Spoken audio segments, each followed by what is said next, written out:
በስመ አብ ወወልድ ወመንፈስ ቅዱስ አሐዱ አምላክ አሜን። ውድ የዩቲዩብ ቤተሰቦቼ እንዴት አላችሁልኝ? በያላችሁበት ሰላማችሁ ይብዛ እያልኩኝ ዛሬም በአዲስ ቪዲዮ መጥተናል። ከፊታችን ጥቅምት 9 የሚከበረውን በቦሌ መድኃኔዓለም መልካም ኦርቶዶክሳዊ መልካም ወጣት የተሰኘው መርሃ ግብር ወንድማችን ፈለገ አትናቴዎስ ጉባኤ እንዳዘጋጀ ይታወቃልና በዛ ጉባኤ ሁላችን እንድንገኝ ወንድሞቻችን ማስታወቂያ እየሰሩ ይገኛሉ።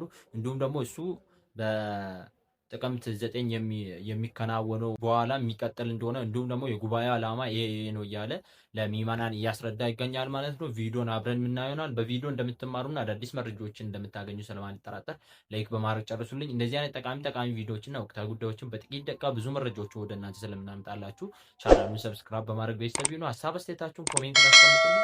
ቀጥታ ወደ ዛሬ ቪዲዮአችን። ዛሬ እንኳን የመጣሁት አንድ መልእክት ላስተላልፍ ነው። የጉባኤ አለ ማለትም በቦሌ መድኃኔዓለም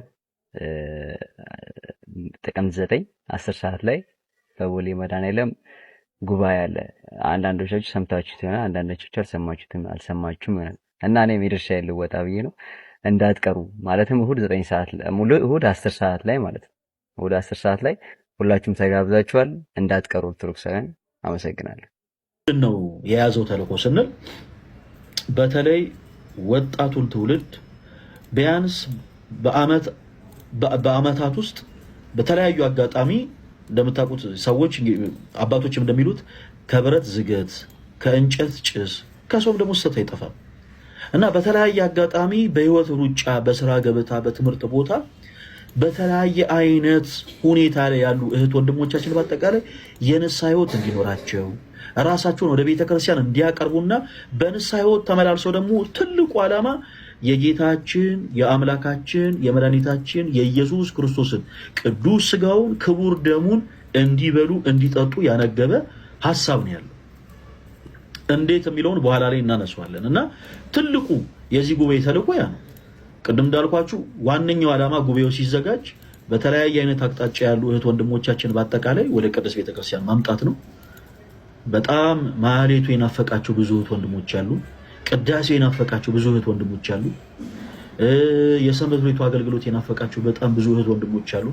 በሆነች ስህተት በአንዲት ቀን ስህተትና በሆነች አጋጣሚ ራሳቸውን ግን ከቤተክርስቲያን በጣም አርቀው ይሄዱብን በጣም ብዙ እህት ወንድሞች አሉ። እነዛን እህት ወንድሞቻችን በአጠቃላይ ወደዚህ ቅድስት ቤተክርስቲያን መሳብ ነው ትልቁ ዓላማ። ትልቁ ዓላማ ይሄ መጥፎ በሆነ ጸጸት እኔ እኮ የቆሸሽኩ ሰው ነኝ፣ እኔ እኮ ለቤተክርስቲያን ማልገባ ሰው ነኝ፣ እኔ ላስቀድስ እንዴት፣ እኔ ኪዳን ላደርስ እንዴት፣ እንዲማ አይሆንም በሚል አይነት ሁኔታ ውስጥ ያሉ እህት ወንድሞቻችንን በአጠቃላይ ከዚህ መጥፎ ከሆነ ጸጸት ያው ነፃ እንዲሆኑ አድርገን መልካም ወደ ሆነው ጸጸት ማሸጋገር ነው። ሰው መልካም የሆነ ጸጸትን ልክ እንደ ቅዱስ ዳዊት ሲጸጸት ራሱን ለንስሐ ሕይወት ያዘጋጃል፣ ራሱን ለንስሐ ሕይወት ያንደረድራል። ስለዚህ የጉባኤው ዋነኛ ዓላማና ተልእኮ ያ ትልቁ የጉባኤው ራዕይ ምንድነው ስንል ተስፋ በመቁረጥ በመከፋት በማዘን በመጨነቅ ግራ በመገባት ላይ ያሉ የኦርቶዶክስ እምነት ተከታይ እንዲሁም በእምነት የማይመስሉ የሌላም ቤተ እምነት አማኞችንም ጭምር ከነፍስ እልፋምነት ስሜት አጥቦ ሊያነጻ የሚችለው የቤተ ክርስቲያናችን ራስ ክርስቶስ መሆኑን አሳውቆ በንስሐ ሕይወት ተመላልሰው የእግዚአብሔር ልጅነት አግኝተው ስጋውን እንዲበሉ ደሙን እንዲጠጡና በተጨማሪም ደግሞ ጠንካራ የሆነ መንፈስ የሆነትን ቢውል እንዲያደርጉ የሚረዳ ትልቅ ዓላማ ያለው ጉባኤ ነው። ሌላው እንደምታውቁት ብዙ ጊዜ ሶሻል ሚዲያ ሁልጊዜ 100% እርግጠኛ የምንሆንበት አይደለም። እግዚአብሔር ይመስገን በዚህ በቲክታክ ፕላትፎርም ላይ ያላችሁት ወንድሞቻችን በአጠቃላይ በጣም ከብዙ ወንድሞች በጣም ብዙ ፍሬ አፍርታችኋል። እግዚአብሔር ባወቀ እዚህ ሶሻል ሚዲያ ላይ ከ20 ምናምን ያላነሱ በዕቅበተ እምነት ላይ የሚያገለግሉ በእስልምናም ላይ በፕሮቴስታንትም በኩል በተለያየ አቅጣጫ በዕቅበተ እምነት በኩል የሚያገለግሉ በጣም ብዙ ወንድሞች አሉ። እውነት ለመናገር ከነዚህ ወንድሞቻችን ያገኛችሁት ፍሬ ቀላል የሚባል አይደለም። ነገር ግን አልጎሪዝሙ ትንሽ ወረተኝነት ይበዛበታል። የቲክቶክ ፕላትፎርምን በጣም ብዙዎቻችሁ ካያችሁት በተፈጥሮ ፕላትፎርሙ እንደው ትንሽ ወረተኝነት ይበዛበታል። እንኳን እንደው ትምህርት ለሆነው ለክርስቶስ ኢየሱስ ወንጌል ይቀርና እንደው ካያችሁ በጣም አሰቃቂ የሆኑ ወንጀሎች እንኳን ሲፈጸሙ ለሳምንት ብቻ ነው የሚራገቡት። አንዲት ሕፃን ሴት በእንጀራ አባቷ እንደዚህ ተደረገች ይባላል።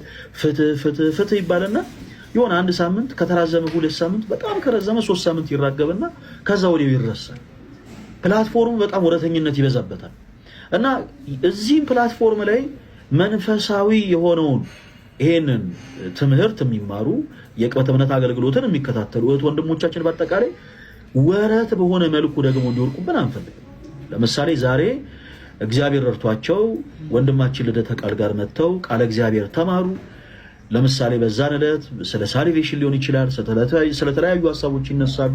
በጣም ብዙ ወንድም እህቶቻችን በቂ የሆነ መረዳትን ካገኙ በኋላ በዛው እንዲቀሩ አንፈልግም።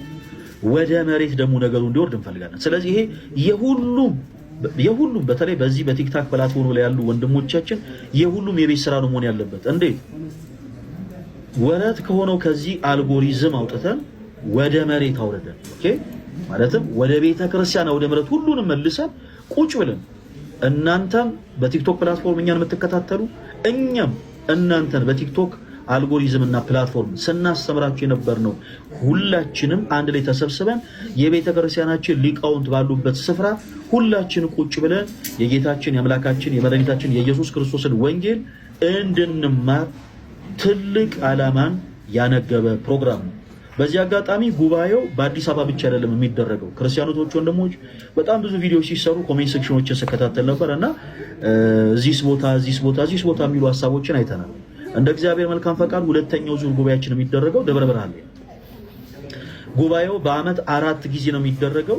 እንግዲህ በአመት 4 ጊዜ ብቻ የሁላችሁንም ክርስቲያን እህት ወንድሞቻችንን እገዛና እርዳታ እንሻለን።